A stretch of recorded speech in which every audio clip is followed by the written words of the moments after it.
এখন আমরা কিং এবং কুইন দিয়ে অপোনেন্টের কিংকে কিভাবে মেট করতে হয় সেটা শিখব। যারা নতুন শিক্ষার্থী তাদের পক্ষে এই ধরনের চেকমেটটা শেখাটা খুবই জরুরি।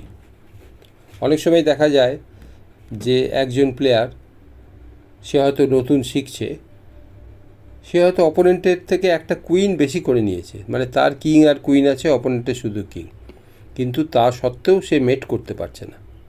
যতক্ষণ না চেকমেট হয় ততক্ষণ তো সে জিততে পারবে না। তো সে কী করছে, খালি একবার এদিক দিয়ে চেক দিচ্ছে আর একবার অন্য দিক দিয়ে চেক দিচ্ছে, আর অপোনেন্টের কিংও মাঝখানে খালি ঘোরাঘুরি করছে, কিছুতেই চেকমেট হচ্ছে না। সেই কারণে এই ধরনের মেট শিখে রাখাটা খুবই জরুরি এবং এর একটা পদ্ধতি আছে, সেটাও মনে রাখতে হবে।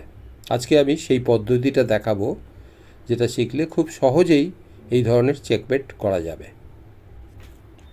এখানে কয়েকটা জিনিস মনে রাখা খুবই দরকার। প্রথম কথা, যে এই ধরনের মেট কখনোই বোর্ডের মাঝখানে হবে না।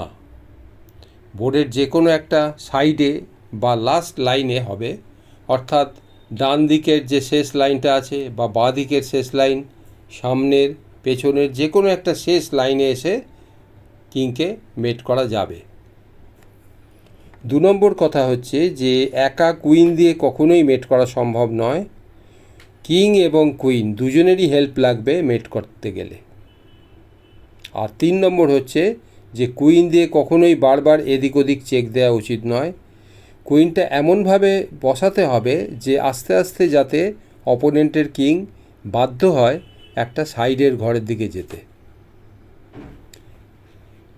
তা এবার আমরা দেখব যে কিভাবে এই ধরনের মেট সম্ভব। প্রথমে আমরা কুইনটাকে একটা ভালো জায়গায় এগিয়ে বসবো, চেক দেব না। একটা এমন জায়গায় বসবো যে একটা বর্ডার হয়ে যাবে, যার বাইরে কিং আসতে পারছে না। যেমন ধরা যাক আমি প্রথম চালটা এইভাবে দিচ্ছি, কিংটা এগিয়ে এমন জায়গায় বসেছে যে দেখো কুইনের পাশে যে লাইনটা এবং সামনে যে লাইনটা দুটো বর্ডারের কাজ করছে, মানে ব্ল্যাকের কিং ওই বর্ডার পেরিয়ে আসতে পারছে না। অল্প কটা ঘরের মধ্যে ও আটকে গেছে। এবার ধরা যাক ও চাল দিল, কিং সরে গেল।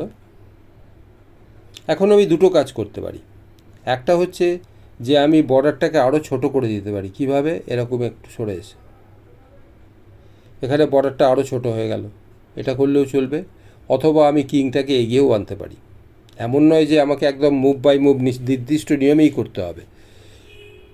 কোনো জায়গায় হয়তো 8 চাল লাগবে, কোনো জায়গায় 12 চাল লাগবে, কিন্তু একটা পদ্ধতি মেনে খেললে মেট হবেই।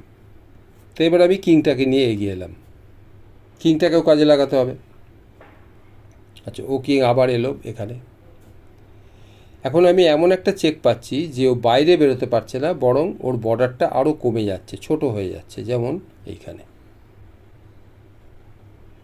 কুইনের সামনের লাইন এবং ডান দিকের লাইন দুটো মিলিয়ে বর্ডারের কাজ করছে।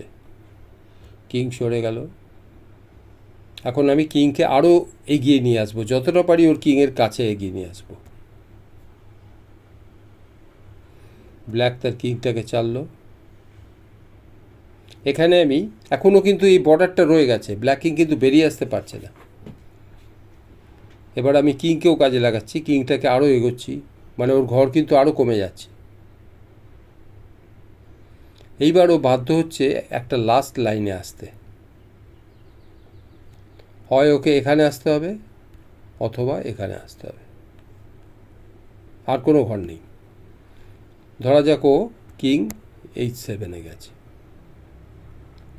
এখানে আমি করব কি, যখনই কিং একটা লাস্ট লাইনে চলে যায় তখন আবার করার দরকার কি, যে কুইন দিয়ে তার আগের লাইনটাকে বন্ধ করে রাখবো। সে আর ওপরের লাইনে কোনোদিন বেরিয়ে আসতে পারবে না।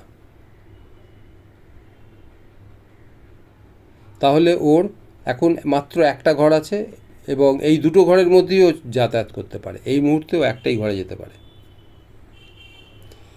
এই পজিশন থেকে ঠিক 2 চালের মাথায় চেকমেট করা সম্ভব। একটু দেখো তো চিন্তা করে কিভাবে 2 চালে চেকমেট করা যায়। এখানে কিন্তু চেক দিলে চলবে না, তাতে চাল আরও বেড়ে যাবে। অনেকেই ঠিকই ধরেছ, এখানে কিংটাকে আরও এগিয়ে নিয়ে যাব। ওর কিংয়ের একটাই ঘর আছে। এইবার কুইনটাকে কিংয়ের সামনে গিয়ে চেক দিলেই চেকমেট হয়ে যাবে। কিং দিয়ে কুইনকে ক্যাপচার করা যায় না, কারণ কিংয়ের সাপোর্ট আছে, আর ব্ল্যাকের কিংয়ের যাওয়ার কোনো ঘর নেই। এছাড়াও আরেক রকম মেট সম্ভব হতো, যে কুইন দিয়ে এইভাবে চেক দিলে। তা আমরা দেখলাম প্রথম পজিশন থেকে সঠিকভাবে খেলে মাত্র 8 চালে মেট করা সম্ভব হলো। এখানে হয়তো আমি হুবহু এইরকম না করে একটু অন্যরকম করলাম, তাতে হয়তো 12 চাল লাগতো, 15 চাল লাগতো, কিন্তু মেট হবেই। মেন আইডিয়াটা মনে রাখতে হবে যে কুইনটা দিয়ে বারবার চেক না দিয়ে আমি আস্তে আস্তে ওর ঘর কমাতে থাকবো, কিংকে আস্তে আস্তে ওর কিংয়ের কাছে নিয়ে আসবো, এবং একটা এমন সময় আসবে যখন ও যে কোনো একটা লাস্ট লাইনে যেতে বাধ্য হবে। তখন লাস্ট লাইনে গেলে আমি আমার কুইনকে তার আগের লাইনে বসাবো, এবং তারপরে খুব সহজেই চেকমেট হয়ে যাবে। তোমরা এটা বাড়িতে বারবার নানা রকম পজিশন নিজে নিজে সাজিয়ে প্র্যাকটিস করলে দেখবে এই ধরনের চেকমেট করাটা তোমাদের পক্ষে খুব সহজ হয়ে যাবে। ঠিক আছে, আজকে আমরা এখানেই শেষ করছি। কেমন লাগলো জানিও। ধন্যবাদ।